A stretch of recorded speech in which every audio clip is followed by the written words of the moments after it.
Hello and welcome to Roundtable number 24 of Dualistic Unity.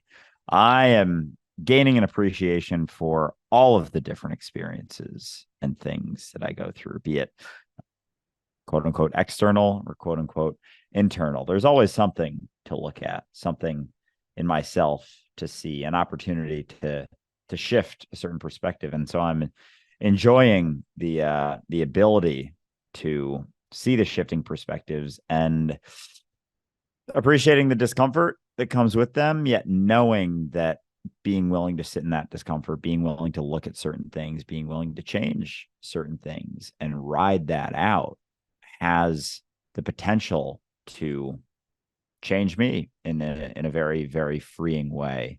And so I'm appreciating all of the shifting perspectives and experiences that I'm going through, seeing, and being faced with.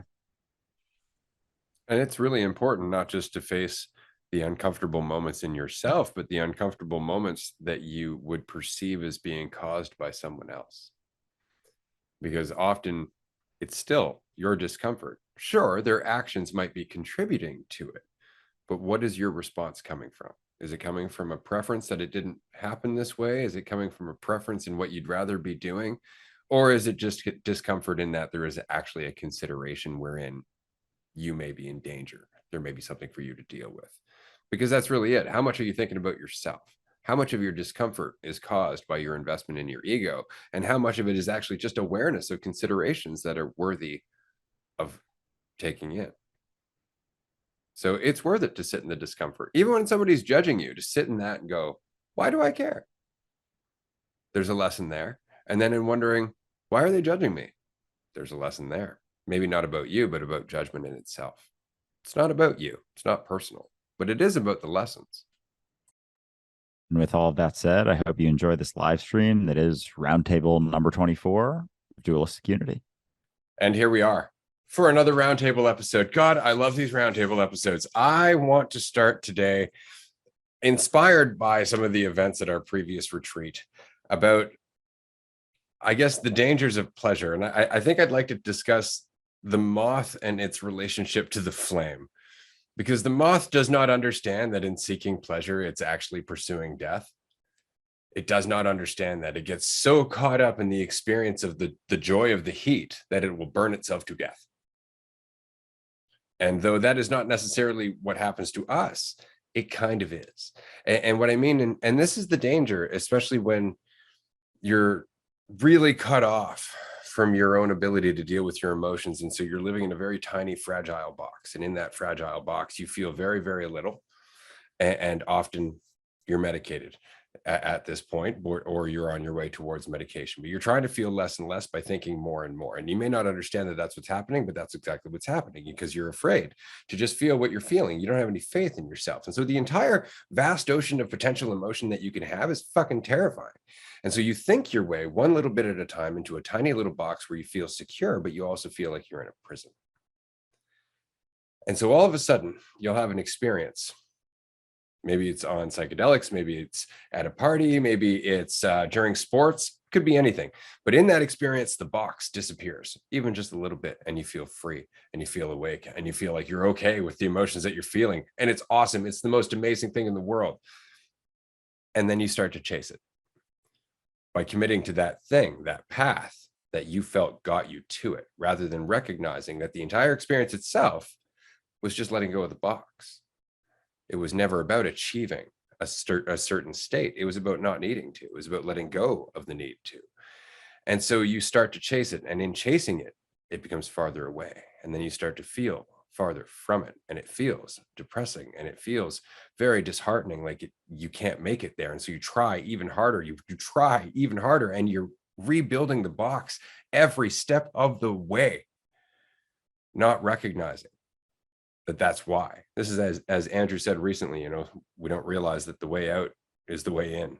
We try to escape, we try to get to that pleasure, and in doing so, we actually get farther from it. So very much like the moth, we don't understand that pursuing the pleasure is what brings the pain. All right, but allowing ourselves to feel whatever pain we're feeling allows us to experience the pleasure of existence itself. because we're not resisting the experience. We're not resisting the feeling. Andrew. Yeah. And so there's situations when it seems like everything falls apart, right? Like the box crumbles because we think the box is what we are. Like our perceptions, our opinions, our way we see ourselves is the box. So it's like we're in a box, but we are the box. And then something changes, maybe from pursuing something, or the box drops, and then we all of a sudden feel free. And then, to your point, we try and maintain that feeling, and then things happen.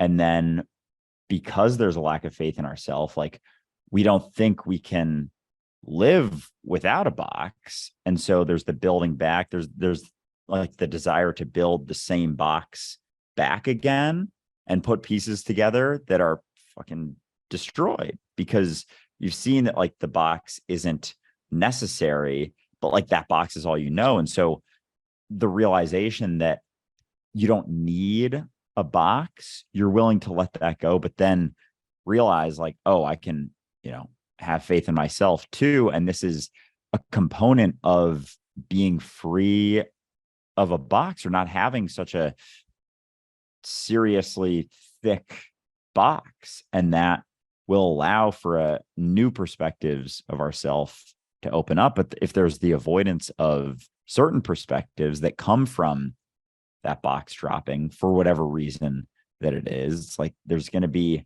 the striving for building back the same box. And like we will over time, we'll build that same sort of box up again until there's the opportunity to let it go. Because sometimes the shaking of the box, the shaking of the way we think things are, isn't always a comfortable shake. Like just seeing yourself in a different way doesn't mean it's going to be a good way, but whatever that initial shift is, allows for the opportunity to let go of that entire perspective of yourself and the need to do so. But as you run back to trying to build that box back up, the familiar things are going to come back that are involved, because that box was a vast component of a lot of different perspectives and ways that you see yourself. And without that, you're free. But without that, like you need some faith in yourself. And so it's a willingness to find out what you're capable of, but not running back through, needing forgiveness or needing everything be, back to the way it was, because back to the way it was hell sense, even though it was a familiar hell.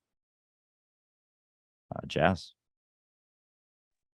Yeah, the familiar hell that we cling to, the prison that we hold on to and box ourselves in, which brings me to a point that I wanted to make about the retreat, having an idea of the retreat, because the retreat tends to hold very compassionate and very loving people, but it's always providing you the opportunity to grow and learn from yourself. And so if you're coming in with the idea that you have learned everything that there is to learn and that there isn't anything more to learn, then you just stop paying attention to the experience you're having.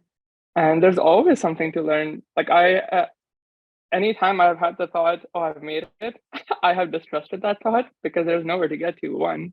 And B, because I have now stopped paying attention to what is happening.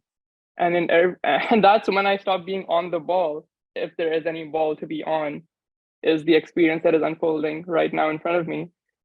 And there's always something to learn and grow from. And the retreat is just that, and a potential experience for you to have where you are able to see more of yourself. And then it's on you to learn from it and grow from it. So you're always holding all the power. All the cards are in your hands. All anyone can show you is that, yes, you do hold the cards and that you can play them any which way you want. But I think the tendency we have, especially initially, is fear, is like, oh, fuck, this is me as well. I have to run from this.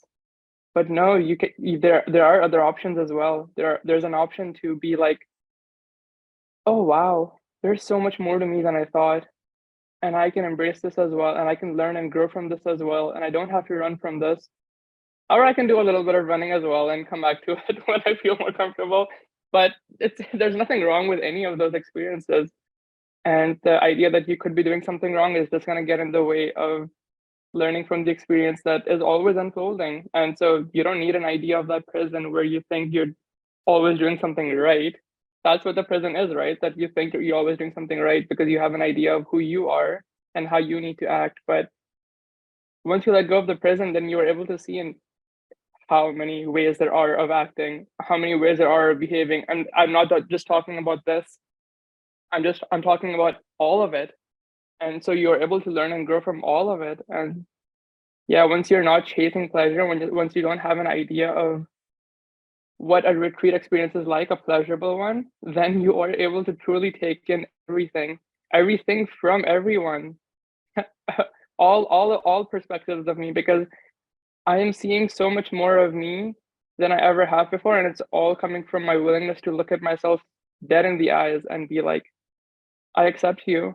I accept you for all that you're showing me right now. Yeah.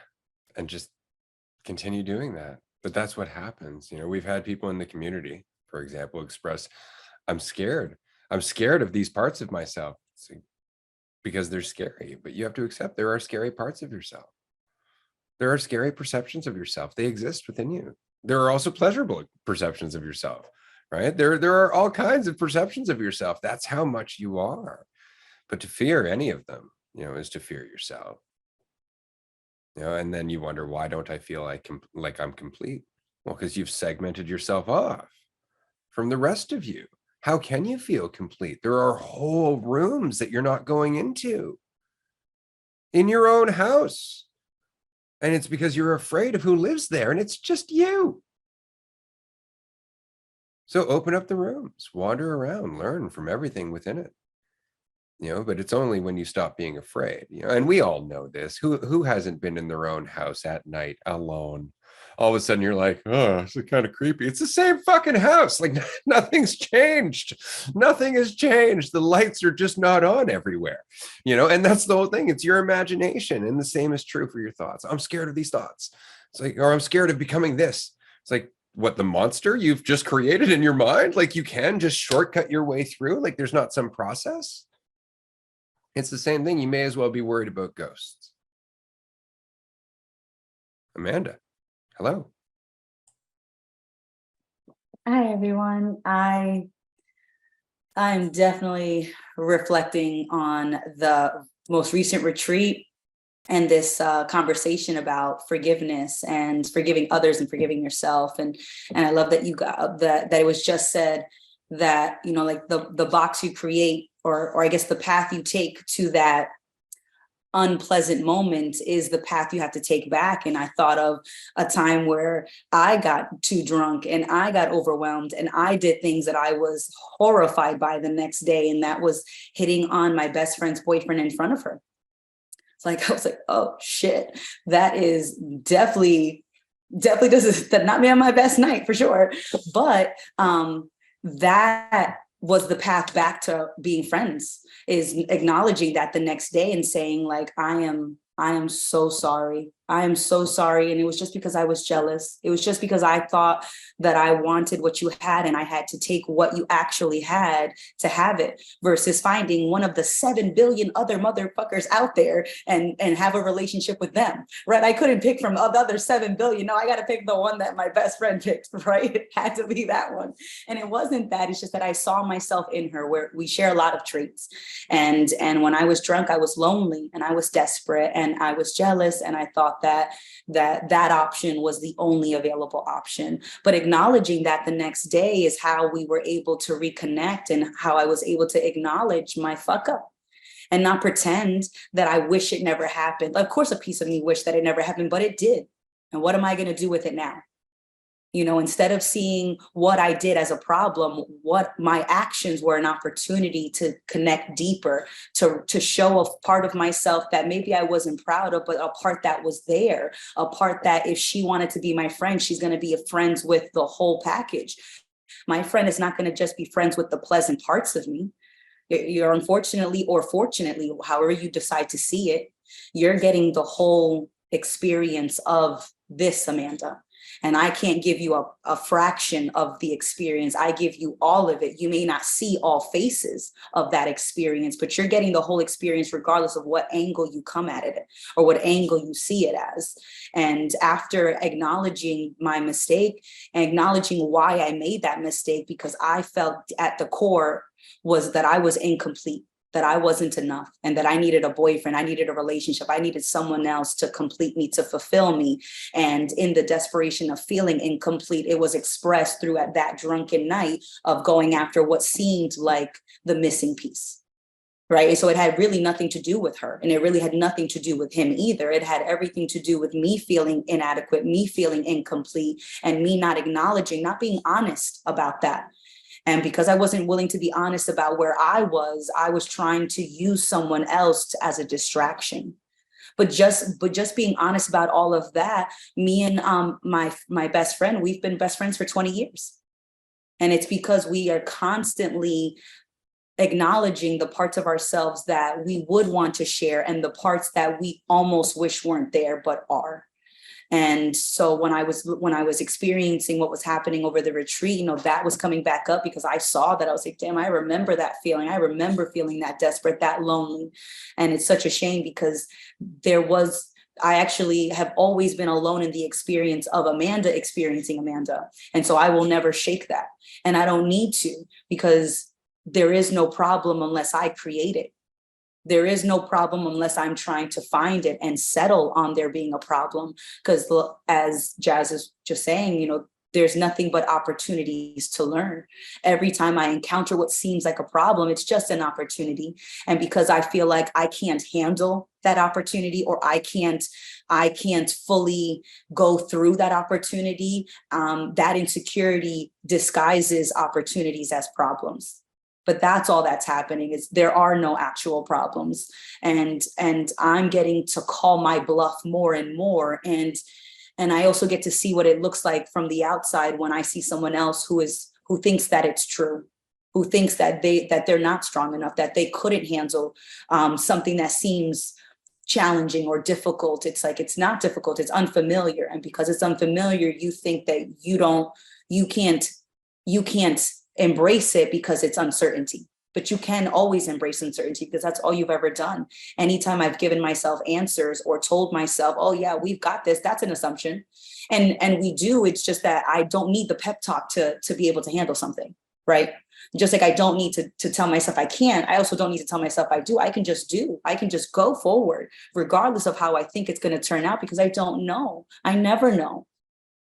But I am glad when I put myself on my knees, because it's only ever really me that humbles myself, because I tell myself that I understand or know or assume, and then I burst my bubble because reality is like, oh, that's cute. Really, that's just me. And then I laugh because I'm like, oh shit, we got caught up again. Well, that's all right. That's all right. We can learn from it. It's not that I have to always be on point, is that I always can be honest about where I am, regardless of my opinion of where I am. And when I can't, I'm so grateful that all of you get to be the reminder. And sometimes I'm not going to be happy about that reminder. I'll be like, you know what, fuck you. And then later I'll be like, damn, thank you. I needed it. I didn't like it at the time, but I needed somebody to burst my bubble. So thank you for doing the bursting. And but it's been really interesting thinking about self-forgiveness and how there really is no self-forgiveness. It's just self-honesty, because as it was said, like, you never give yourself a pass because you know what you do. It's just a matter of what's your opinion of what you do that you struggle with. Absolutely. Well Self-honesty. said.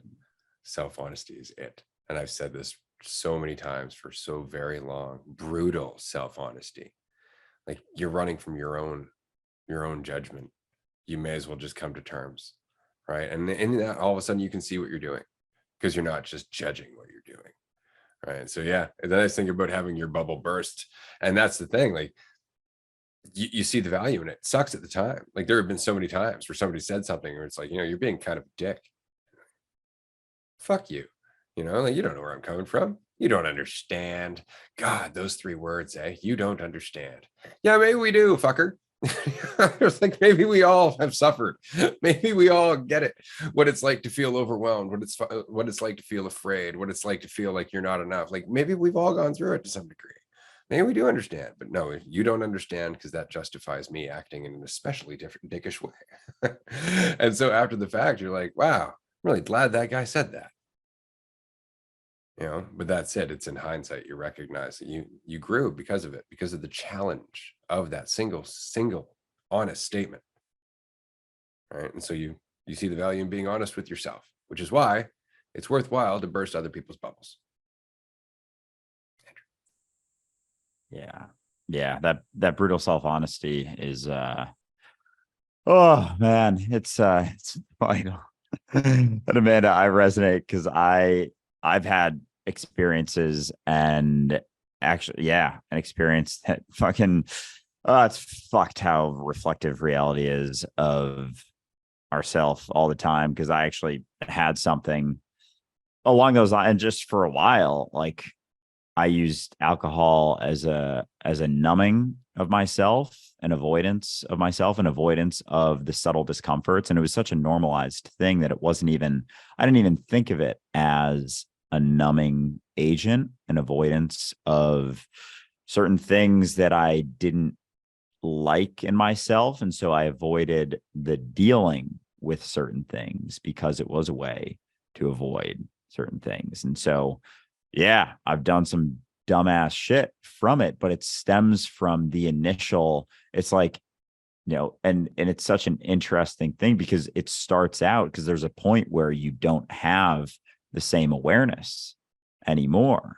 But it's still that initial decision to, I'm going to numb myself. I'm going to fucking roll the dice on my behavior, essentially, because I'm not willing to feel this discomfort right now. I'm going to avoid this discomfort right now. And so I don't want to feel it. And so there is an immediate rolling of the dice as that plays out. And if you're not willing to be self-honest, it'll stay there and deepen, in a sense, those sort of feelings, because then, especially with something like alcohol, it's like the back and the forth is insane. And like going through college, it's crazy how fucking normalized it is to either be, you know, out drinking or hungover or not too badly hungover, and then like, you know, sober for a day or two, and then, you know, back to going out. And I know people who do it even more frequently than that, and just how reflective it is of patterns of avoidance, of facing yourself, of facing components of yourself, and the assumption that there's something wrong with certain things, as opposed to just a willingness to look at it. And, you know, those distractions come in many ways, shapes, and forms. But if there's the avoidance of it and the lack of willingness to look at yourself and the behavior and see like, oh, I'm using this as an avoidance pattern, as a means of avoiding certain things in myself and about myself. And then there's going to be repercussions to that. And it's on both sides a focus on yourself. You know, when you're focused on yourself, judging yourself in a certain way, feeling uncomfortable about a certain thing, it's like, and then alcohol comes into play, you can avoid it, or you can just be good with that discomfort that you're feeling and see it played out, as opposed to using something to avoid it or distract yourself from it. But then if you do choose to avoid it, there's going to be, you know, repercussions on the other end. And so, yeah, I mean, there was a specific experience that came up that I've straight up, you know, been dealing with today, and you know, reaching out to someone I should have reached out to a long time ago.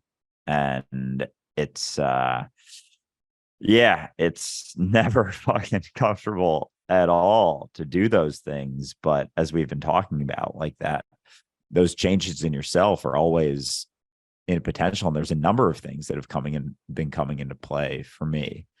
And it's interesting how we maintain a specific perspective of ourselves, and it allows us to avoid certain perspectives so seamlessly. It's like we're fucking good at avoiding certain perspectives of ourselves, but it has opened up the doors to me and a number of things that have come up to be like, oh, I'm not a good person, that's not like, I'm fucking not. And no matter how much certain, and even just being seen in a certain way as a, quote unquote good person, it's like, that's fucking wrong. And so me maintaining this idea and perspective that, I could never possibly be a bad person or a selfish piece of shit or an asshole. And it's like,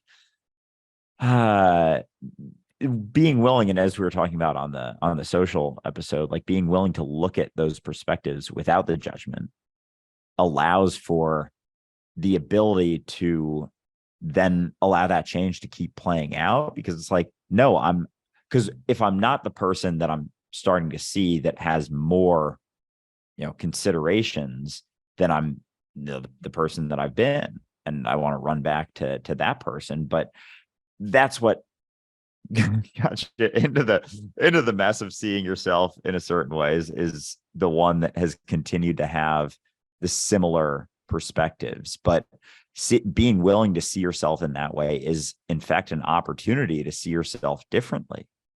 And then that comes with different varying considerations. And so it's not something like, when things change, when things go fucking sideways, to run back to trying to fix them as opposed to just being that change moving forward, is a running back to the familiar perspective of yourself, the familiar story, as opposed to just being able to see like, oh yeah, that's a possibility. Then you're able to see that in other people as well, and you're not as fucking caught off guard by other people when you're not maintaining certain perspectives of what could and couldn't be possible, because you're willing to see that, oh, I have the potential to do that. And so therefore anyone could have the potential to do that. And there's more awareness that's in play. There's more sensitivity that's in play. There's more willingness to not look at just one side of the fucking spectrum that I've done my whole life,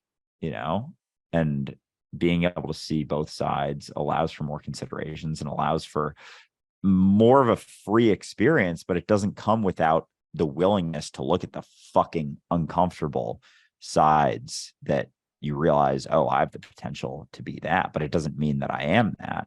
It's just that it's in there, it's in potential, and it's not something that I have to run from, and that will allow the change to continue to play out. Well, this is it, right? If you're not trying to be a good person, then you're not judging everybody else according to that standard, which makes you far more reasonable and empathetic, which is closer to being a good person than anything else. Marie, hi. Glad you could join us. Hey, I'm glad to be here. It's really interesting hearing everybody talk about being in a box when like we're all sitting here looking at ourselves in a box. And it's funny because all I can see are very limited perceptions of all of these boxes. And it's like, that's kind of how everybody sees you. It's like, this is very limited idea, this very like isolated, not the full picture view. And like, we don't, and it's like, it feels like this process has been trying to see the whole picture instead of thinking that I'm also this limited idea. Did Amanda just collapse from laughter? I hope in a good way. Yes. This is wonderful. I just feel like it's such a interesting dynamic that's happening that like, here we are sitting all in our boxes, and all people that are watching or that are even in this call can see us in these boxes. And that's kind of how people will hold you. And like, that's never true though of what you are, because you kind of hold yourself into a little box. It's about like undoing that box and recognizing there is no box. And that makes me think of, I've been loving that forgiving is coming up, because that's something I usually hesitate to talk about, because people will resort to the like definition of forgiving, which is often how I was taught growing up, of like, yeah, you can like overlook what somebody has done to you, but you still like, hold a little bit of a grudge. Like, I'm still a little bit better that you like, you did this to me. I forgive you, but I'll remember that and I'll treat you a little bit differently probably, but like act like I'm forgiving you and moving on from it. I'll maintain a relationship with you, but whatever that means. But like what I've started to learn and understand what forgiveness actually is recognizing this isn't another person or another thing that's attacking me, making me a victim, doing this to me. This is me. It all is me. So why would I have any type of, like, why take it personally? For sure. Like, because this whole experience is just you. So who am I getting angry at, or who am I judging? Who am I?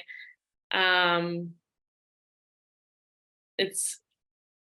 then that makes me think of the reflection, because if it's all you, then of course the experience that we're having seems to match up with our thoughts and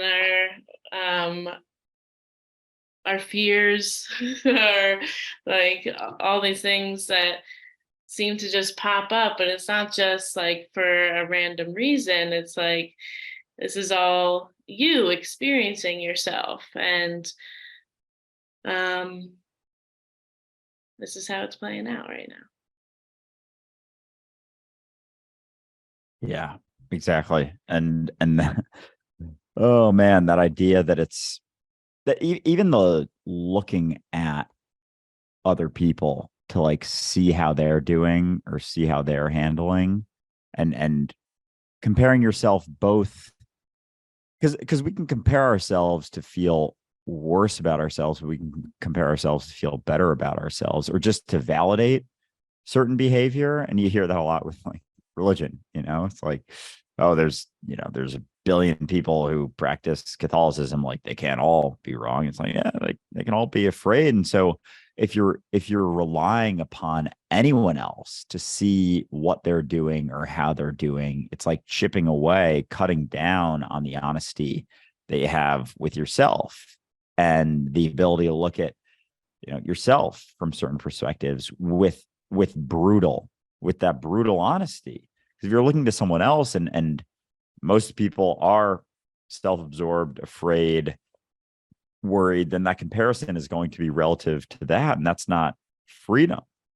And so it has to be willingness to just look at yourself and your behavior for what it is, because we can see that the most clearly. Like, we don't even see other people as clearly as we think that we do, especially when we're not willing to look at ourselves. And so how could we compare ourselves to someone else where we don't exactly see, even with clarity, what's going on with them, and then compare ourselves to them when we have a very specific point of view of ourselves? And so that brutal honesty doesn't come with any degree of comparison. It's just a willingness to look at yourself and your behavior and how you're seeing things and what you're doing and your own actions on your own in silo, without the consideration of how it measures up or matches up. Because then from the insecure side, it's like most of our insecurities are in comparison too. Like, I'm not good enough. I don't do this well enough. I don't, and that comes from comparative mentality as well. Like, it's just you going through things, dealing with things. There's nothing, and without so much comparison, there isn't so much insecurity left as well, because that stems from some made up bar that you have based on perceptions of how other people do things. So if you're relying on it to feel better, and then then there's going to be inevitably the comparison to those experiences on both ends of comparison is at play. It's like, oh, well, this person doesn't do this as well, or this person's still dealing with this and I've overcome this, so I feel better. And it's like, but this person does this better than me, so I feel worse. And it's like this, but this person I'm better, but this person I'm worse. And it's like this fucking crazy ass back and forth, but they go hand in hand, as opposed to just sitting with ourselves and being willing to look at ourselves and both be willing to have that brutal honesty and willingness to just be what we are without this pull to be something else. Because if we're pulling to be something else, we're not looking at ourselves honestly, because we're trying to be something else. And so we're avoiding that. And so that those kind of go hand in hand as well. Marie, or you still get your hand up, or Ben? No, it's just I wanted to say that it helps, like when you understand that some decisions were made from like fear or fear driven, and so then like you can relate to it, like you were saying before, like it's not much like, oh, this person's a bad person because they did this thing. It'd be like, well, we don't know where they were at. We don't know at all, like the fear or whatever has driven them to act in that way. And so there's always like potential to look at it from that way instead of holding on to, because then we're just once again holding on to identities or these labels that can't define who we are. We are the whole spectrum. We're all of it. And so there is going to be some like maybe not pretty stuff, but like that's because it's all in there. And when you're more willing to accept your icky stuff, then you won't like start pointing fingers at other people's stuff. And it's just like, hey man, we all got our stuff. It's okay. Like, it isn't who we are entirely. Is where we were at that time, and that's okay. And where we're at now is maybe different or it's the same, but regardless, it's still, you're still just the moment. You're still like, can't be a moment in the past. You can't be anything that you're holding. Like, I don't know. It's just, it can't be all of you. So yeah, exactly. And the moment comes with every perspective. So sometimes we'll even use, oh, I'm just the moment. I'm just what, as a means of avoidance of certain aspects of ourselves that we don't like as much. So it's both the willingness to be where you're at without the diminishing of all of the potential perspectives, because sometimes we use that and as an avoidance of looking at, certain experiences or certain things that we've been through, as opposed to looking at them for what they are, always in potential as a way that we could possibly act in response to something based on, both how much fear we're embodying and how much faith in ourselves that we have.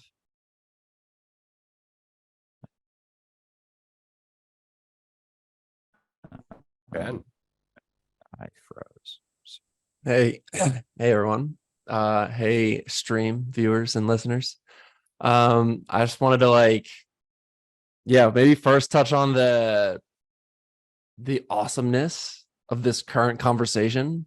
Because we're like 40 minutes in and now I'm starting to talk. So, but like what I've observed in the last 40 minutes is just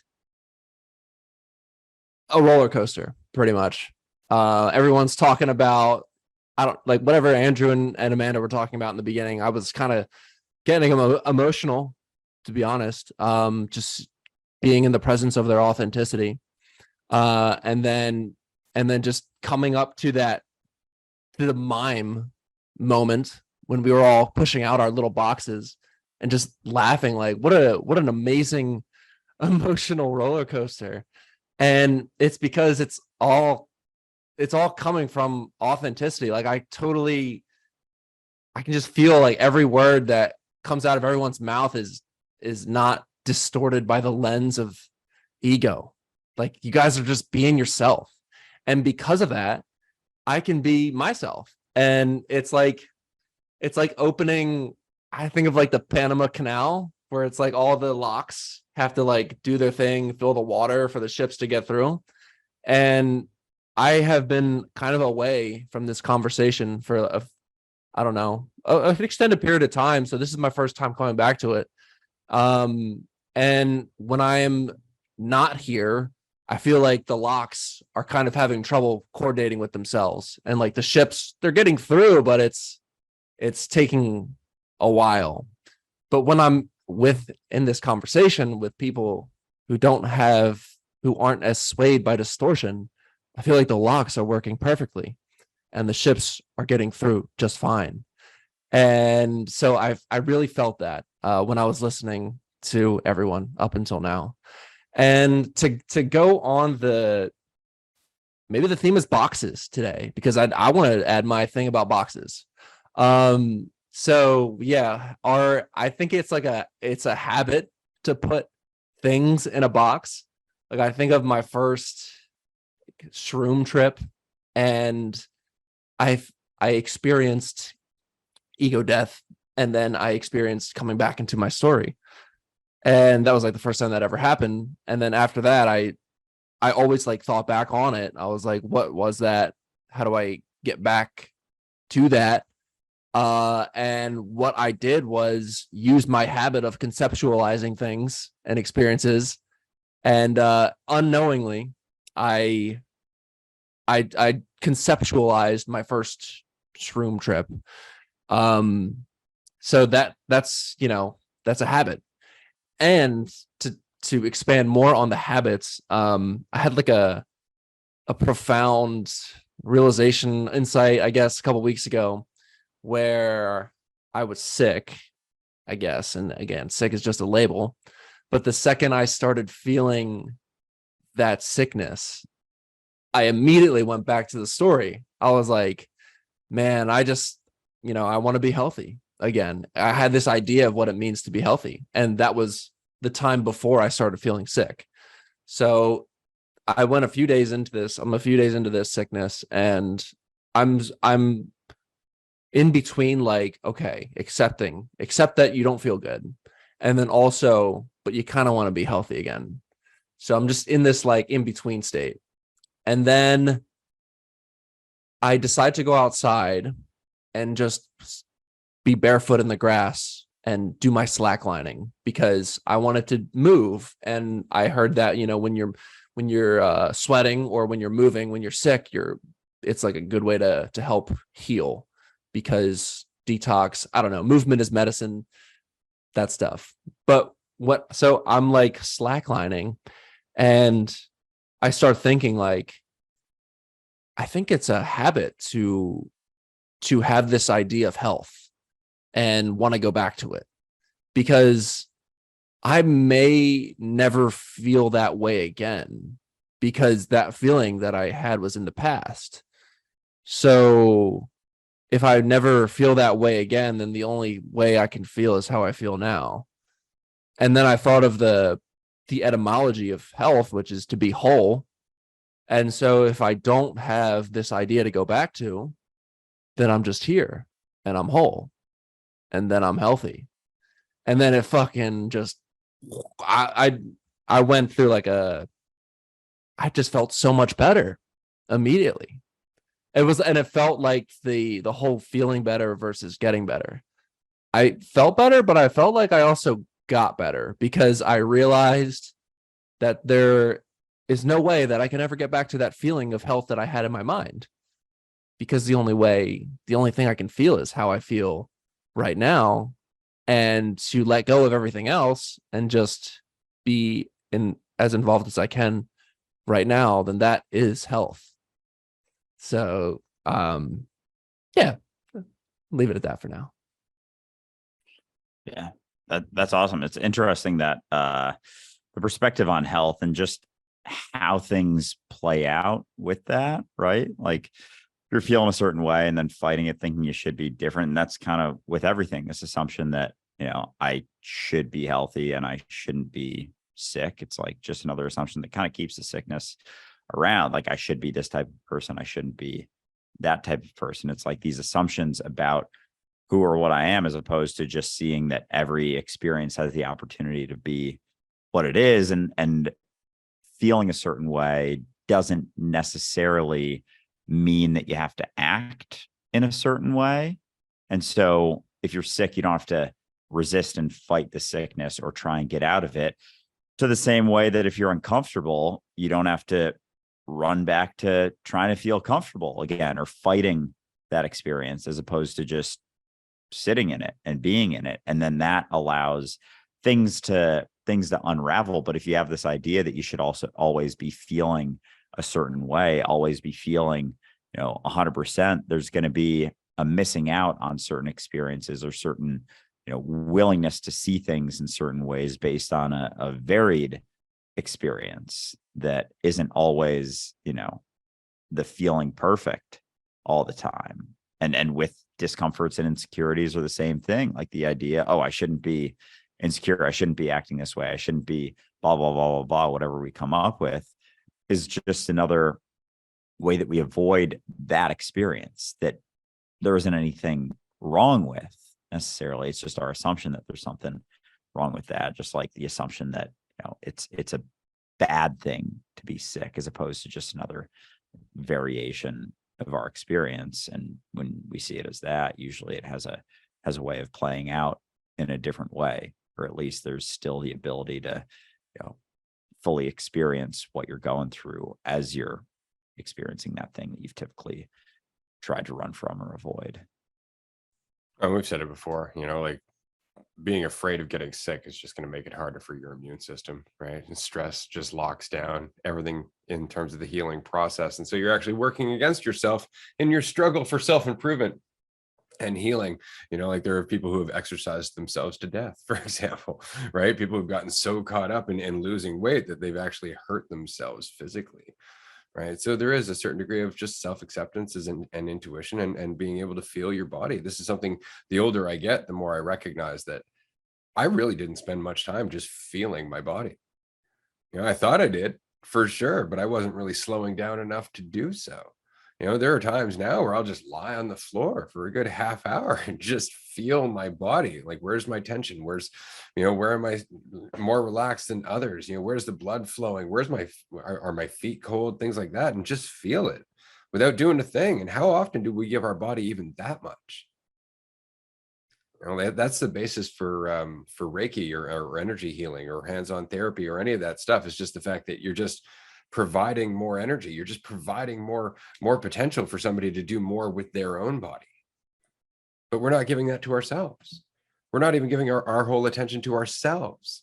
And yet we're wondering why we're not healthier. It's because we're not whole in ourselves. We're focused on trying to be more all the time. So yeah, it's a great subject to bring up. It's good to see you again, Ben.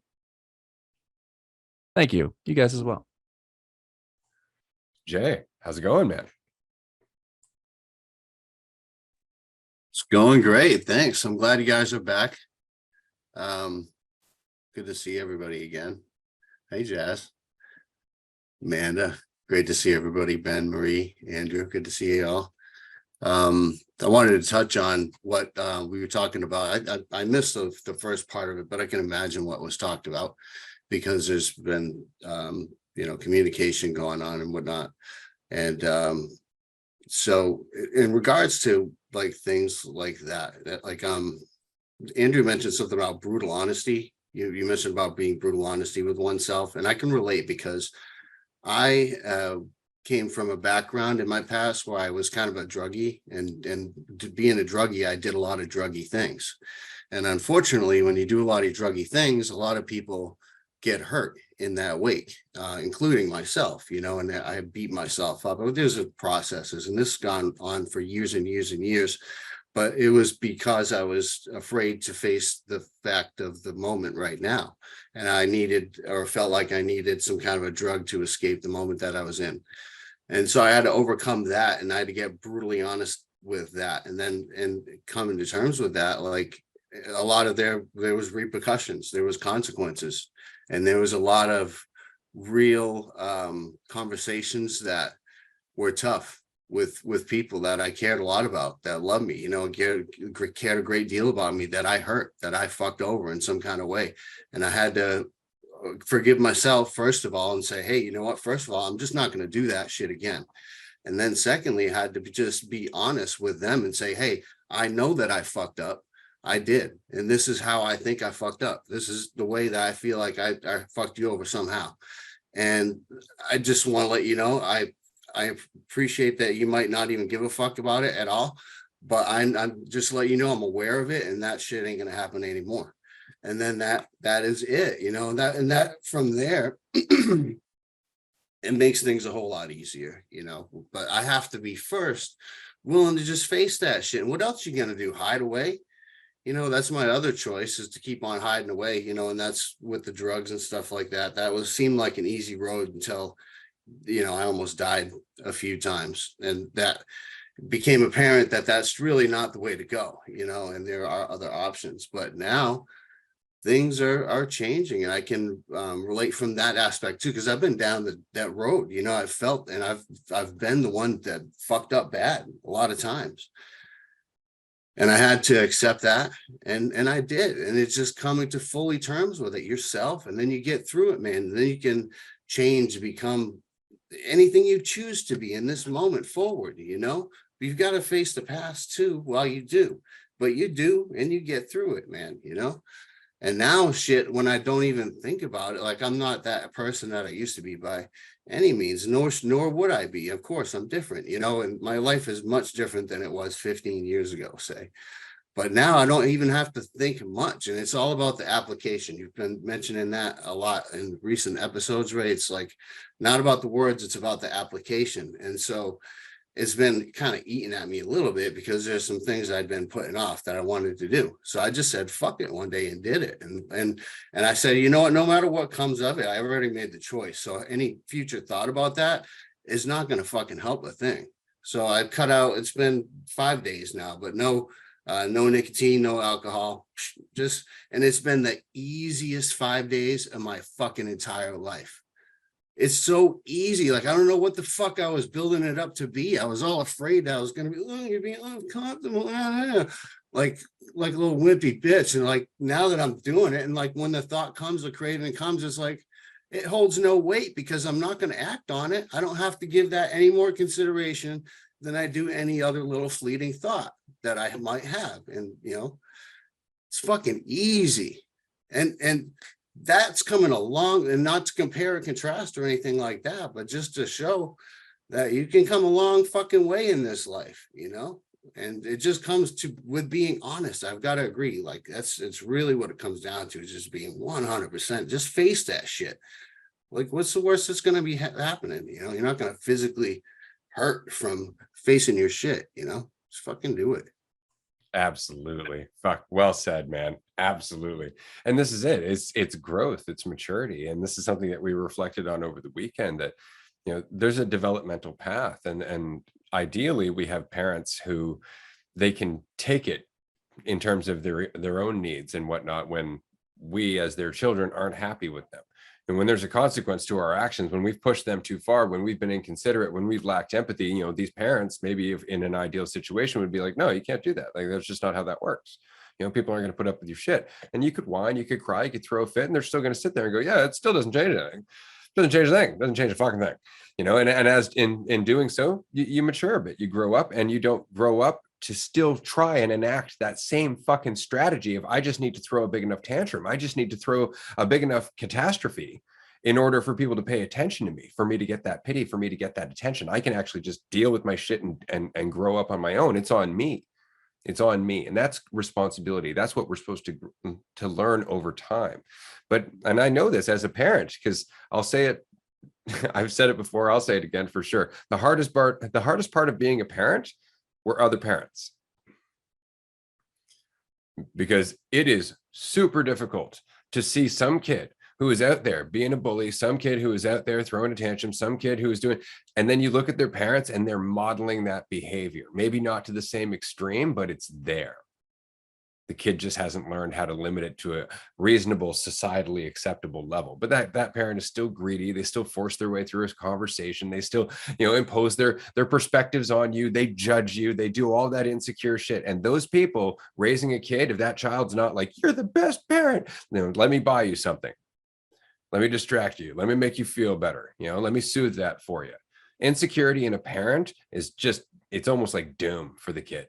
Like, it's really hard because a parent should be a model of what an adult is. And an adult is self-responsible. But how often do we become parents without being responsible? How often do we become parents as a product of irresponsibility? Right. And so our children are unfortunately caught up in that mess, not learning these very valuable lessons. And instead, they grow up, they throw a temper tantrum. Now they're too old to justify it as just being a child. Now it's something that's wrong with them. Well, let's medicate that. They're not able to handle their own emotions. They're not able to handle their own reactions. So we've got to numb them down. We've got to make it so that there's less that they feel so they don't have to react so harshly. And then when they are in a situation where they feel all that shit, they're just right back where they were as an infant, awash of everything it is to be human, with no skill, just some strategies to try and feel better in the short term. And that's why it's so important for us to be self-honest about that. I'm just chasing happiness. I'm just chasing happiness because I'm afraid, things like that. Like, that's all it is. To be able to just accept that you are chasing happiness and you're willing to blind yourself to everyone else to get it, changes everything. But unless you're willing to look at it, you're just going to keep doing it. Right. So it really is self-honesty all the time. Oh, man, even that realization, like, I don't need to be happy. Like, I'm good not being happy. Like, I'm okay not being happy. Like, ooh, that's a big one right there. Like that, like, oh man, because every discomfort that we go through, it's like it can be this shouldn't be happening because this is what should be happening. And so there's so many strategies to avoid the experience of not being happy, being uncomfortable, whatever it may be in whatever sense. But if you're willing to see that, oh, I don't have to have that or be that or feel that way, then there's more willingness to just be where you're at and take the actions, appropriate actions, because there isn't this idea of, oh, I should be happy though. That's what it's all about. Life's about being happy. Like, that's something that's like running around society all the time. Like, life's about being happy. So then immediately, if you're not,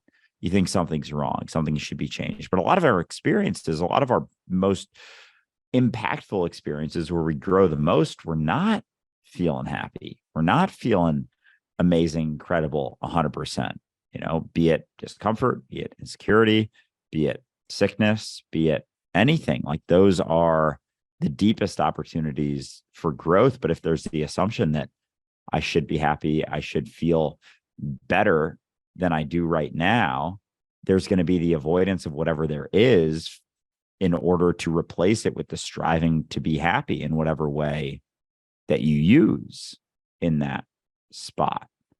But the realization that there's nothing saying that I should be happy or should be comfortable at any given moment, like, that opens the doors to every experience. Like, every experience is back on the table because there isn't going to be the avoidance of certain ones, because there's the assumption that, there's only one way you should ever feel in life. And as much as you can realize that, it's like, there's certain points where you're like, oh, that was an assumption I was making, but it changes the game when it's not all there is anymore. Well said. Jazz. Yeah, something I've been processing as well since the retreat is how I can just be having a great fucking time as well, despite what is happening. Like, there was a lot that happened this retreat, and something I've been processing is how I didn't have to be as resistant to it as I was. Like, there was some resistance to it, and yeah, I don't have to hold on to that resistance. And this idea that I can do anything just because I want to, because I can do anything that I want to, but also if there isn't as much resistance to something that I'm feeling, then I may also just want to do something different. And that's okay too. Like allowing myself to feel all that it is that I'm feeling allows me to go into a different direction that I would have wanted to. But something that I learned from from my experience with the way that I did deal with things was how much responsibility and awareness and power you have over your experience in the moment, because you could be going through something and dealing with it and allowing the intelligence to play out as it were. Because I felt like I was so appreciative of how we were dealing with everything that happened at the retreat. It was honestly incredible to see, and I learned so much from it, and I'm sure I'm going to continue to learn from whatever happened. But it also showed me how I can still laugh more than I've ever laughed, honestly. Like, pretty sure I have a six-pack now from how much we laughed, because of just how much we were willing to relax into the uncertainty that we were feeling, all the emotions that we were feeling. And because we knew that it wasn't about the conversation and it wasn't about trying to make anyone anything, including ourselves, and we were allowing ourselves to just be however we were in every moment, we were so allowing ourselves to just play with each other and have just a bunch of fucking fun. And something I realized towards the end of the retreat was how, and this is, by the way, while everything was happening, which was just how much we were able to enjoy the stories that we were telling ourselves. Like, we were building. So while we know the stories aren't real, there's no truth, there's no certainty to what is happening. I was also enjoying just the play we were able to do with the stories that we were making up. Like, we will see a golf hole night right by a house that someone has, and we can just start making spin a whole story around it, about how we can have these people who are looking at the golf hole, and we will ask them, "Oh, fuck, you wanna shoot a golf ball into this?"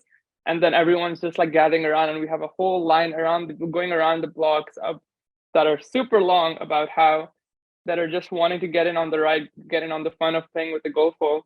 And so this was just a story that was contributed to by everyone who was part of the conversation. And we were just flowing free, having a great fucking time, using humor, and just letting go, letting the experience be the experience, regardless of whatever we might think the experience needs to be, like a happy one or an insightful one. Like, doesn't need to be anything like that. I don't have to be intelligent. I don't have to be whatever I think I have to be. I just have to be me in every moment. And there's so much freedom in that, because then I can truly just listen to what is being said without feeling like I need to have something to say, because I don't even know what's going to come out later. So let's just listen, and not even try to listen, because that's something I learned so much at the last day of the retreat, the last night of the retreat, was how much I was forcing the action of listening. Like, oh, I have to pay attention so I can respond. But no, I don't. And once I realized that, oh my God, was the ball just rolled down a fucking hill, and I was just, I don't know, I was hearing multiple people at the same time, and I'm not sure how my brain was processing it, but it was happening, and the words were coming out, and they still are, and it's still coming from me. Like, after me has processed whatever me just said through this call, me is talking now, saying whatever it's saying now, and that's intelligence at play. And it was so beautiful to see that at the retreat.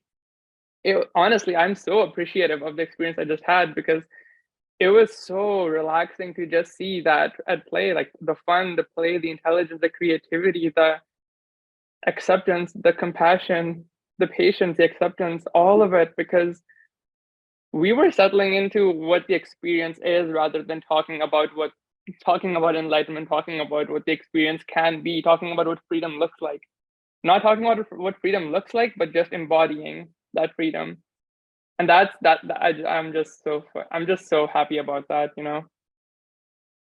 Yeah, well, this is it. Like, it's really easy when you're dealing with things that you don't necessarily like or understand to want to push them away, right? Like, I don't like this, it shouldn't be happening. And often with people, especially if they're being selfish, it's like, just get the hell away from me. But we do it out of defense more than anything else. We do it out of fear. We're like, I don't know if I could deal with this, and with somebody who is being extremely selfish, right? It can be very easy to just get lost and like, oh, why does this person have to do this? And I wanted to have my own kind of weekend, which is selfish in its own response, right? And you're like, well, what about me? And you're not looking at the fact that this person is a part of the entire experience. There is something to be learned from this, as well as an opportunity for them to shine, as well as an opportunity, for many opportunities in some case, for that person to turn it around and inspire everyone else in doing so. But in not doing so, everyone else is inspired by their own ability to deal with what just happened, right? And so it's not about our preference about the situation. It's about accepting the situation, allowing ourselves to be changed by it, allowing ourselves to see ourselves in everyone involved in it, which is removing that idea of compassion and just allowing yourself to process the situation. But as soon as it's personal, it's no longer what it is, which means that you can't deal with it as such. And it distorts everything, including what everybody gets from it. So it has to remain impersonal. It has to be just what it is. It's not about whether or not I like it. It's what's happening, right? And then with that, you find other ways to work with it. You find other opportunities, but it's removing that response, that rejection of this isn't what I'd prefer. Oh man, like that assumption that something shouldn't be happening, and someone having that situation play out for themselves, not seeing it as something that, like, you know, at this retreat, there were certain things I think everyone learned from, because everyone could see themselves to some degree in a certain situation. And so to even think of it as, you know, as much as, you know, uncomfortable, I'm not going to say it's a bad thing necessarily, but like what I'm trying to say is, like, there was an opportunity, everyone took something from it. And so there isn't the need to make this assumption that it shouldn't have been done. But like, if you do, then you're not willing to look at it for what it is. Like, you and yourself, if you think it shouldn't have happened, like, aren't willing to see it for what it is, as opposed to being willing to see it for what it is, being willing to see it as, oh, this is something that I can possibly do. Because then everyone else saw it and translated it in their own sort of way, saw it through their own experiences. And so there was a massive benefit to that from some degree. Like, there's always that in potential. And so, especially coming in it as someone else seeing the situation, thinking like, yeah, like, this shouldn't be happening. Oh, this, I wish this wasn't happening. It's like, your opinion of it is fucking irrelevant, no matter what you're going through, whether it's an external experience or a internal experience, because then you're actually willing to see it for what it is. Because like, every single time, like, it is what's happening. This is what's happening. Like, this is what's going on right now. You thinking that it shouldn't be going on is so irrelevant. It's beyond irrelevant to how, like, it's literally all that is going on is what is going on, you know? So, but being willing to look at it and not run back to the familiar way of looking at it, or of judging yourself for doing it, or of seeing yourself in a certain way and making the assumption that even with not necessarily the situation I've been referencing, but with internal experiences in and of ourselves, like the idea that they shouldn't be happening, or, oh, you know, thought I overcame this, whatever, like, they all kind of go hand in hand. And it's that opinion, as opposed to the willingness to look at reality for what it is, without so many assumptions and opinions that are so familiar, that those are the things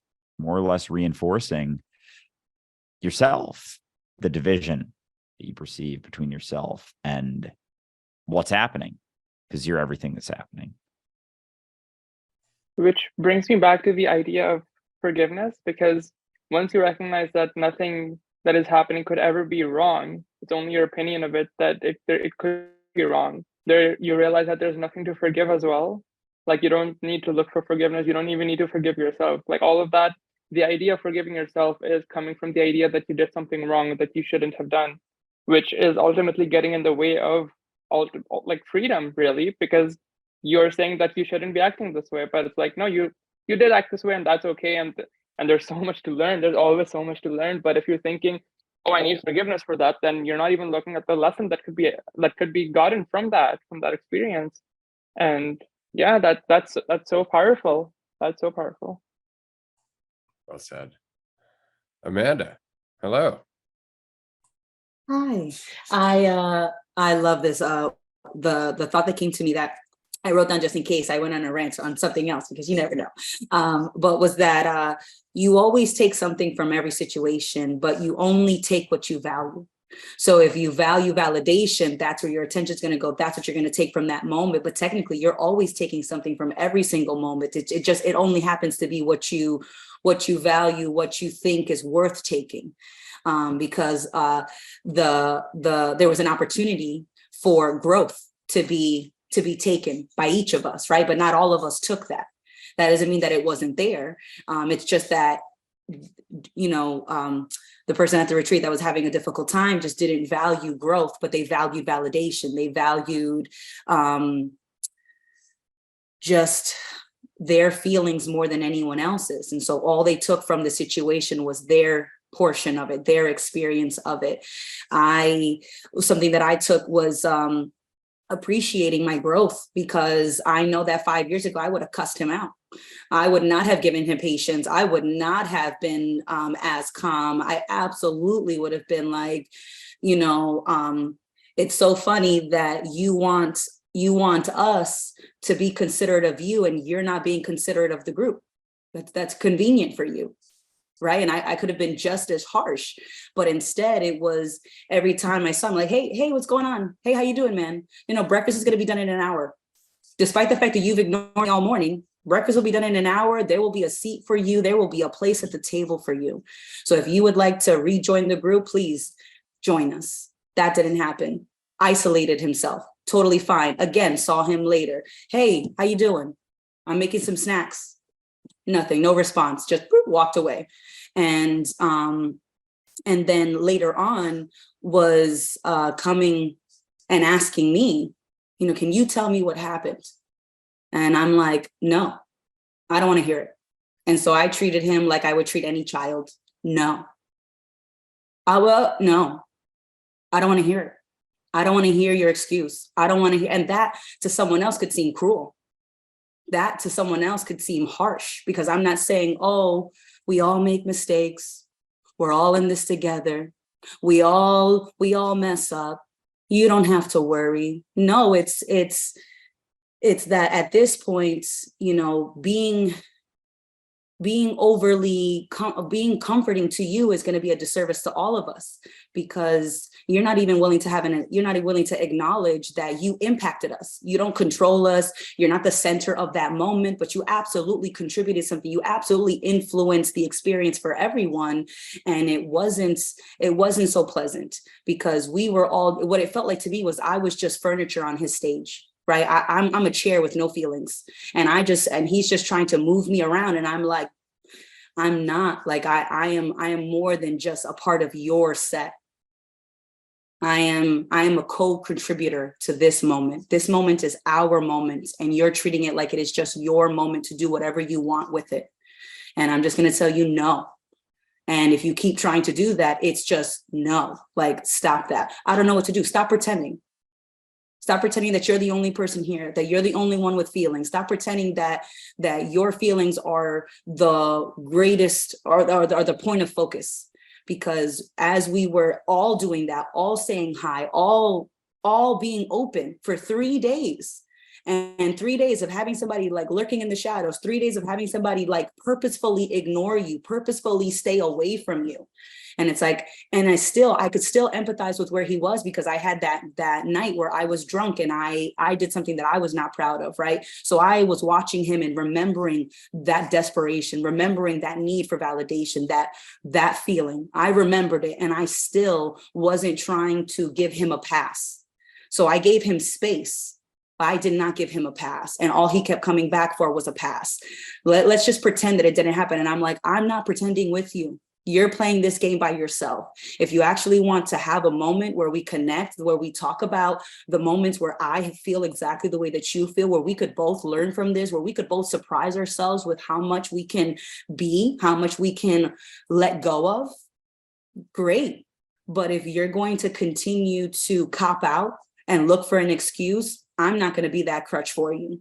And I don't care how often you cry. Those are crocodile tears. You're not crying for me. You're not even crying for us. You're crying for the fact that you got caught doing something that you think is bad. That's why you're crying. You don't actually give a fuck about the group. So why should I be so gentle and patient with you? Like, you are getting more than I thought that I could give, because it was also, I'm tired. I haven't been sleeping. I have been, dealing with this. I'm dealing with somebody that doesn't want to deal, which is ironic, right? Because responsibility is the ability to deal with something. And so I'm being responsible for my contributions, and I'm being responsible with somebody who is actively not being responsible with me.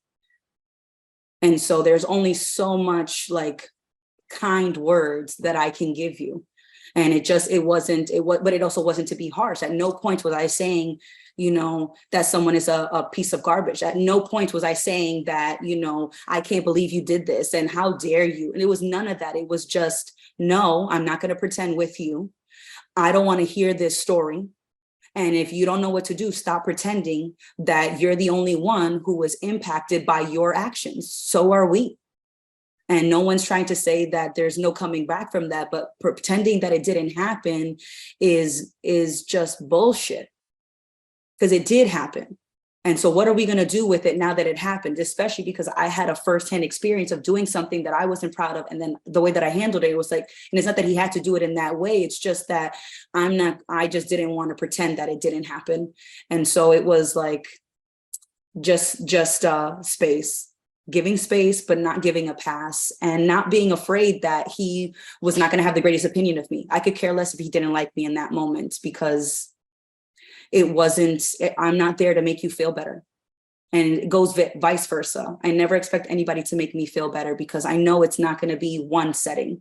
And so I don't want it to be one setting. It feels like you're just like a broken scale, that you could go from happy to angry and depressed and sad and all these things. But if you're just settling on one spot, it's just like you're a broken spectrum.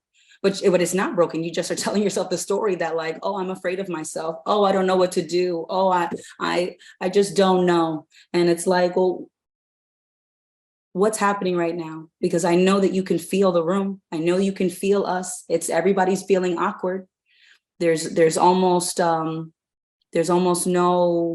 no denying that everything shifted, because we had one day at the retreat that was awesome. It was a great start. And then everything shifted after that first night. So it was like, I know that this is not just something that one person is feeling. The whole group was feeling it, because the whole group was that environment. And so to pretend that the environment hasn't shifted when you can actively see that everyone is acting differently than we did just 24 hours ago, it's like that didn't just happen out of nowhere, and we could take it anywhere. Because it's not like somebody made a mistake and we're just packing up their bags and hitting the eject button and shipping them out of the house within 5 minutes of that. It's that we gave someone 72 hours to talk to us, to be there with us, to grow with us. And all we got was somebody who was looking for a pass, who didn't want to acknowledge what they did and didn't want to grow from it. Like if that meant anything about him. So I'm definitely glad that it happened. And I'm curious to see how things are going to unfold, because, there's been a lot of activity in the Discord post this. And so it's been interesting to see how this moment is being dragged out, when we could have boxed this, wrapped this up and put this back on the fucking shelf within a day. So let's see how long this could get dragged out, because I certainly saw a lot of commitment to running, and I resonate with it. But I'm glad I was there for it, and I'm glad that we didn't let it dictate the experience of every moment, or I guess just the quality of every moment. It still felt like, despite things being like a little tense, there was still that playfulness, because we understand that we are both. And so it was really fun to kind of be feeling like a dual experience where you felt anxious, but you also were relaxed and having the time of your life, but you still felt that like that tangible tenseness that was in the background. So it was so funny to feel two conflicting things and to see it being played out in multiple people who are also feeling those conflicting things, because none of us were ever just like, hey, sunshine and rainbows, but nobody was a dark, stormy cloud. But you could feel that there was tension and relaxation. And so very, very, very unique experience for sure. And I want to reiterate, that there's at no point throughout dealing with all of this was there, I guess, an anger towards the person that was going through it, at least not for me. And I know everybody was more or less trying to deal with it in their own way. But the fact is that, more than being, I guess, short-tempered with him or getting tired of his shit, it was just unfortunate. And to give everybody a little bit of context, basically, somebody came to this retreat with the intention of pursuing someone at the retreat in a way where they were going to be the path to happiness. And that became a sexual pursuit, and that became an aggressive sexual pursuit. And then that aggressive sexual pursuit was refused, obviously. And then there was a full 72 hours afterwards of refusing to admit that it had ever happened at all. And it was because, frankly, I don't think that person was willing to accept their own sexuality. And so after it was expressed and rejected, they spent the next 2 days denying that it ever happened because it would mean something about them. And in that denial, there was an avoidance of everybody who would have talked about what happened, which was everybody who was impacted by it at the retreat. And it's not that this person wasn't given plenty of opportunities to keep it private, to keep it to themselves, to go and cool off and come back and do, they just refused to do so ongoingly in a way that required everybody to get involved because they were all impacted. And in the following 2 days after that, there was a toddler-like avoidance of people. And then when I say toddler-like, and again, I really want to express this, like, we gave this as long as we could. We really gave all of the opportunities that we could, but it got to the point where the person was hiding under their bed and locking themselves in their room. At one point, they had closed their eyes and were pretending to sleep just so they wouldn't have to deal with anybody around them. They would lurk around corners listening to the conversation. They would try and, make everyone concerned about them by expressing that they were, afraid for their well-being. It was very much like raising a toddler was, and I know this as a parent. But it was a cry for attention, and it was a cry for attention that had been given so many times previously that it was just a strategy at this point for feeling better. And because we were all aware of that, none of us were willing to cater to it. But as it was demanded over and over and over again, it did become increasingly challenging for some people, as Amanda expressed, to not just go, that's enough. Like, that's enough. But the whole point is, how often have we been there? Right? And how often how many of us have committed so much to a certain strategy of avoiding pain and suffering that we just do it unconsciously.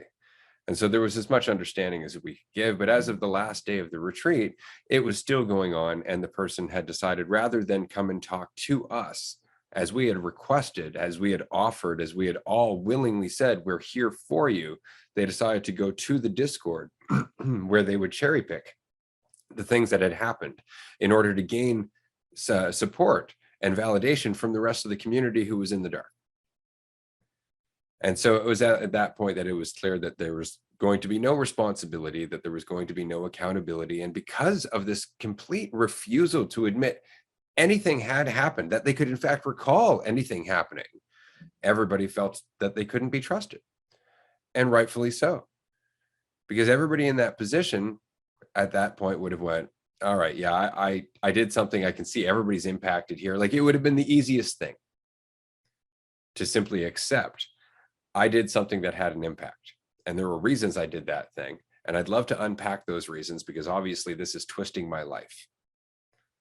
But rather than do that, they continued to box those reasons away, couldn't possibly be the reason, and continued to say, but I've done the work. I've been to therapy, as if that is a thing that's ever finished. Like, it's ever finished doing the work of who you are and why you do what you do and all of the things that have impacted in your life. There is no end to the work, right? At all. And that is the reason that upon chasing that pleasure, they continue to burn themselves, which is the reason that this episode started off with the moth and the flame. It was just that pleasure was so close, and the harder they chased it, the more they pushed everyone away.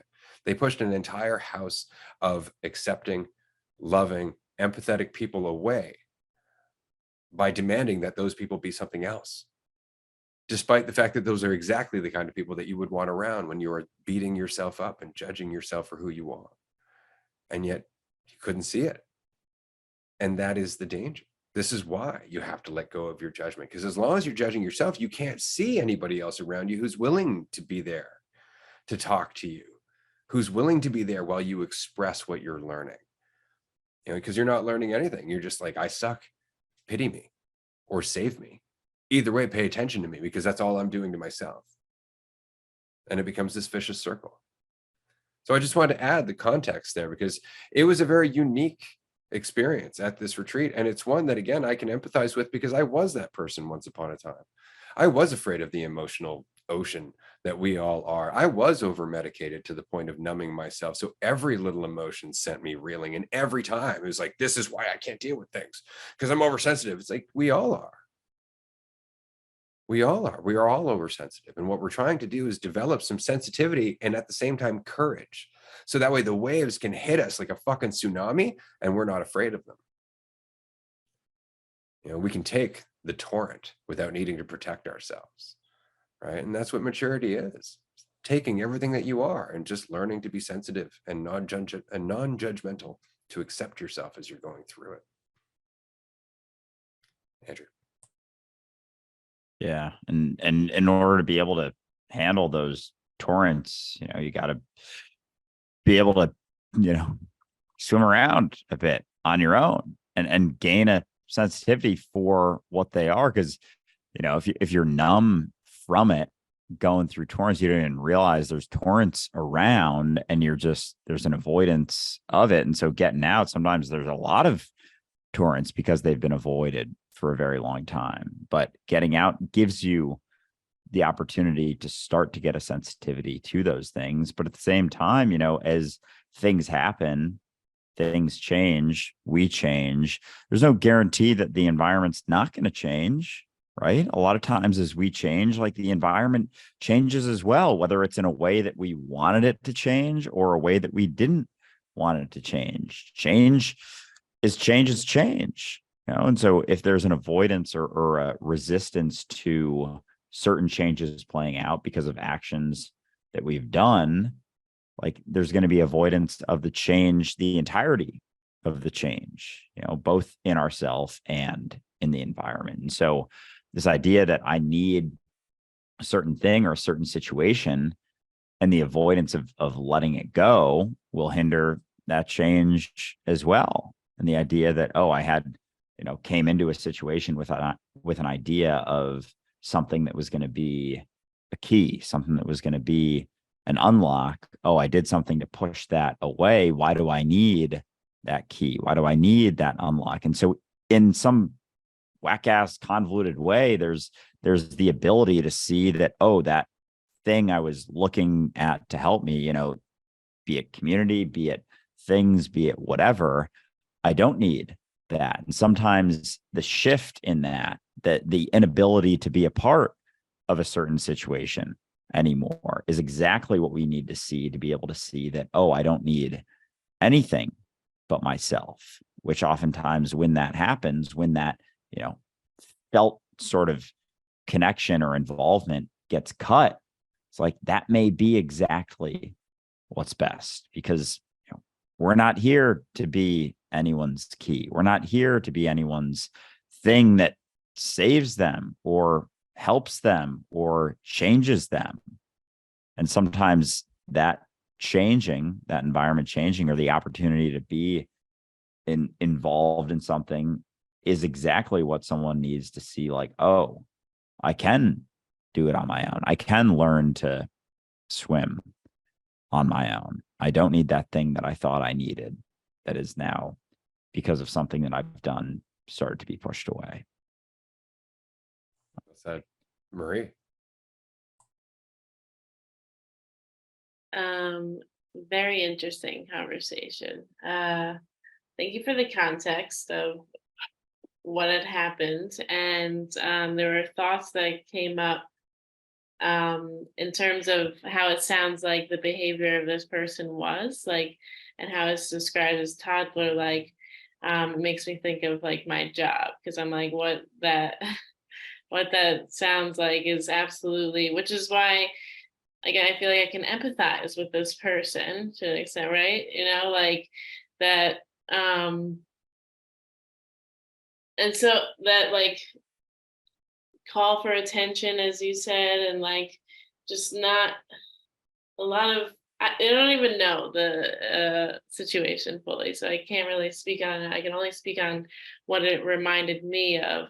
And what helps me is like in the moments where I feel like a person or a student of mine is acting out in a way that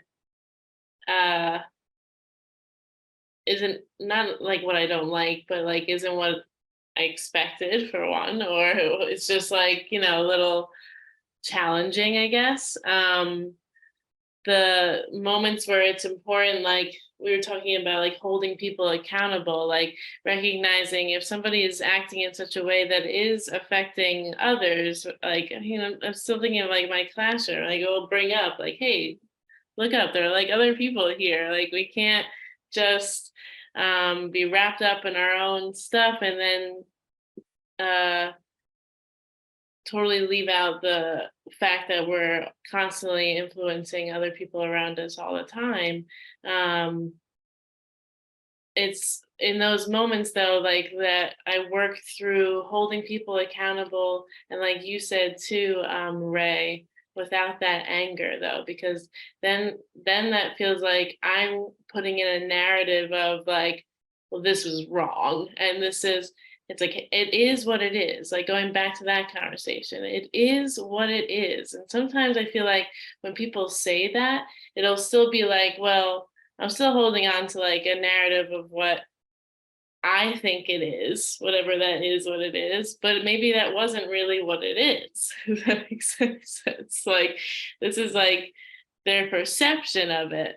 And so it's in practicing when working with other people or interacting with other people that like, instead of putting my judgments of what I think other people need to be, or putting labels on what people are, or any of that, I try to, like, we talk about all the time, it's just like relax, pay attention. And like, then it's in those moments where I'm not holding on to anything of who I am or whatever this is, I can just be here without any of those judgments. What is happening? And then it's like in those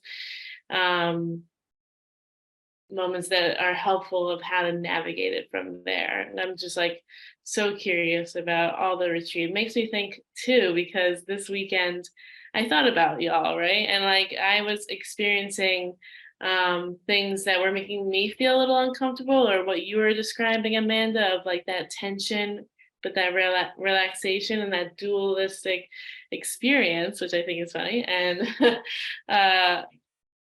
because I was experiencing the same thing, and I'm like, wow, usually during retreats I feel like a little more relaxed. Not, once again, like I don't even know, it's not even like I'm there, but for some reason it seems to align that way. But it's funny because it still felt like it was aligned, because I was a little more uncomfortable, or a new challenge presented itself where it was an opportunity for me to relax into it and see where that goes. Likewise, for sure. It was definitely the first retreat wherein I've actually had to play bouncer, which was kind of odd. Absolutely, because there was a point where we had to separate him from the rest of the group because he was still actively pursuing. He was getting violent, is what I'm saying. And so there was a period of time where I was standing between the two of them. When we talk about toddler-like behavior, though, and I know you know this move, you know when the toddler wants attention, is not getting it, so they just lie in the middle of the floor. That happened. that actually happened. For sure. So, and this is it, is that everything you're saying is absolutely true. But imagine that with a grown person now who is physically large enough to possibly be a danger. Right. And so it added a whole other level to it, especially when they would refuse to deal with anybody. But then as soon as everybody would go to bed, they'd be up and walking around the house. And then upon finding me still awake, would go, why are you still up? Why are these people still awake? Are you going to bed soon? Why aren't you going to bed yet? Right. So there was a lot of avoidant, odd behavior that just could have been addressed at any point had they just wanted to talk about it. But it was never the case. And so at that point, it's like, okay, well, you are large enough and at a point in your life where you are responsible enough, just by virtue of being an adult, that we've given you enough chances. You have to go.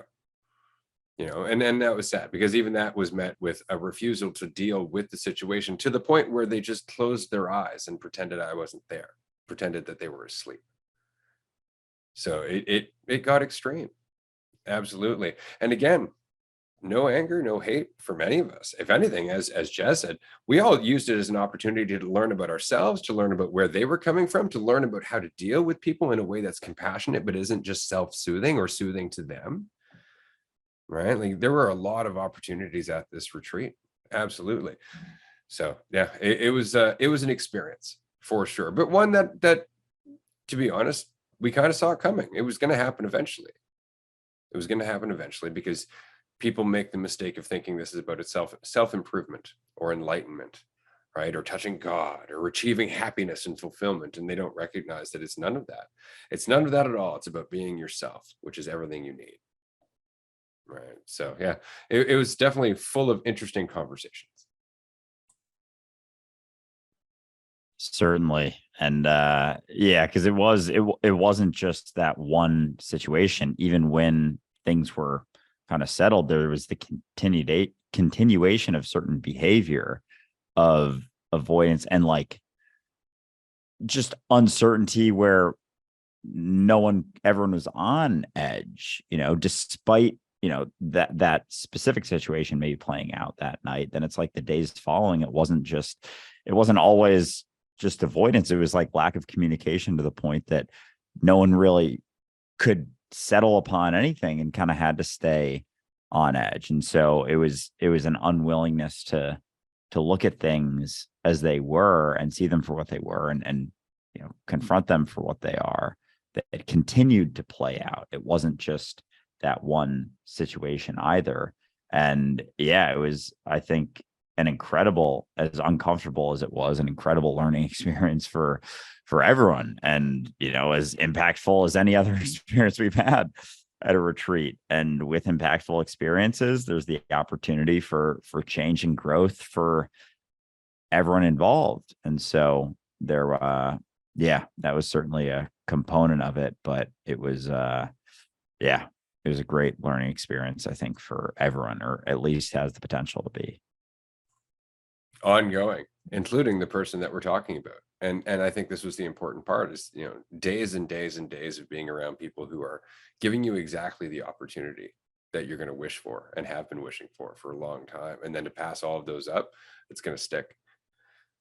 Part of that's going to stick, and it might result in an opportunity where later on, the next opportunity they see to actually be accountable, they're like, I'm not missing this again. Right. So I hope that it was transformative for everybody involved. And I know it was for me. Ben. Hey guys. So yeah, this took a turn. But to just put my thoughts on it, it's like I thought of the temptation to think that this podcast is like the silver bullet to happiness and fulfillment. And this is something that I've danced with, especially when I first started listening. I was like, maybe I'll follow these guys. They seem like they got it all figured out. And part of the work is like realizing that it's not about the podcast at all. And it's about your willingness to see your own habits and behaviors. And it's just like the conversation, if you have the ears to hear, it's just going to help you with that. But if you have like, if you're still giving into the habit of like putting responsibility onto the conversation, you're putting responsibility onto the podcast, you think that you're going to go to the retreat to get all of your fulfillments and desires met. Yeah, no, the retreats are totally not for like getting something that is identity based out of it. It's just like a great space for you to work on your own shit, because like everyone else is doing the same. But it's definitely not a place where your egoic desires will be fulfilled, because there's accountability that we have at the retreats, and there's it's all about responsibility. And if you're not willing to take it in for all of your own behaviors, then you're going to be met with challenges at the retreat. Because, and I'm sure you guys did your best. You gave all as many opportunities as you could to this person, but at the end of the day, you can only give so much, and you can run out of kindness, and then it's on them. You know, that's an interesting point, actually. It wasn't that we ran out of kindness. It was that we exhausted all of the other potential types of kindness until the only kindness was to force responsibility on them. That was the kindness. And this is very much the point, is that sometimes compassion doesn't seem like compassion. Sometimes, the best thing you can do for somebody is to force them to go through it on their own. And that is unfortunately the kind of kindness that I would rather avoid. But on the other hand, when it's necessary, I am more than happy to be that brick wall. Yeah, exactly. And oftentimes that is all that's left, is that because when all of the opportunities are given and they're just not willing to be looked at, then there's nothing else left on the table. So it's just what it is. It's just left with, it's just me and my ability to face something or not. And that's, where free will comes down. It's like, you don't have to face something, but you're going to continue to go through the same sorts of things, avert the changes that are happening, that are playing out, that aren't always super comfortable, but the changes all go hand in hand. And oftentimes the uncomfortable changes go hand in hand with other changes that aren't as uncomfortable. But if you're avoiding the uncomfortable changes, you're going to avoid all the other potential changes that come with them. But it's going through that discomfort, not running from it, not avoiding it, not distracting yourself from it, that allows for the entirety of whatever that wave of change is to continue to play out. Well said. We are going to wrap up here in about 3.5 minutes, but I do want to cover a few things before we do. The first one is that our 8th retreat was just completed. As we've said, we are going into our 9th retreat, which is going to be 1 year from the date that we finished our first retreat. So I'm very excited. This is coming up in the Netherlands on November 11th. Don't miss this one. It's a 9-day retreat. It's the last 9-day retreat we're going to be doing until next November. And then we've got some mini retreats coming up in February and April, and we're going camping next summer. So there's a bunch of good stuff happening. But this 9-day experience in the Netherlands is going to be just mind-blowing. Largest event we've done yet. And it's going to be filled with exactly the kind of people that we're talking about, people who are working on themselves, because this was the message we reiterated over and over and over this weekend, is that everybody here is here to be alone. Sure, we're together in that, but we're here to be alone. We're here to be solely responsible for ourselves and have the space to practice that. And so that's what these retreats are. If that's your jam, definitely join us in the Netherlands. It's going to be just incredible. And there's going to be some music. There's going to be a chef. We're going to be picking everyone up in a bus. Tickets are available right now. If you can join us on Patreon, there is a sick discount. Tier 3 Patreon supporters get $350 off. Tier 2, $150. Tier 1, $50. Speaking of Patreon, we are going to be wrapping up here shortly and continuing on a tier 2 call. So you can join us if you'd like to. It's an hour and a half long, where we chat with a number of the people that we chat with rather frequently, including almost everybody here. You can join us at patreon.com/dualistic-unity. And of course, we really appreciate the support. Andrew, I'm going to pass this over to you to wrap us up for today, but I want to say thank you to everyone who could join us. I saw a few of you at the retreat, but everyone else, we missed you. It's really nice to be back. Thank you for joining us today.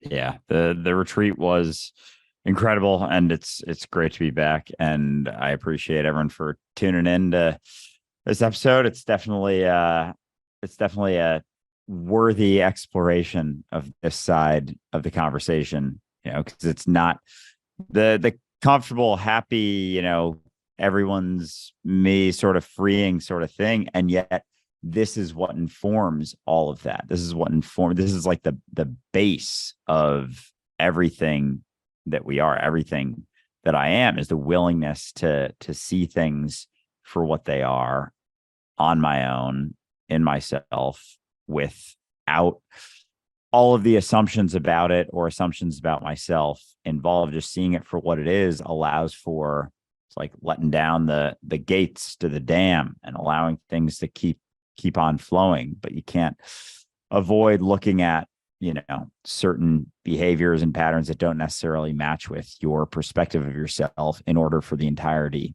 of your perspective of yourself to change. So I appreciate everyone for tuning in, and we will see some of you in 16 minutes on Patreon. Thanks so much, everyone. Take care.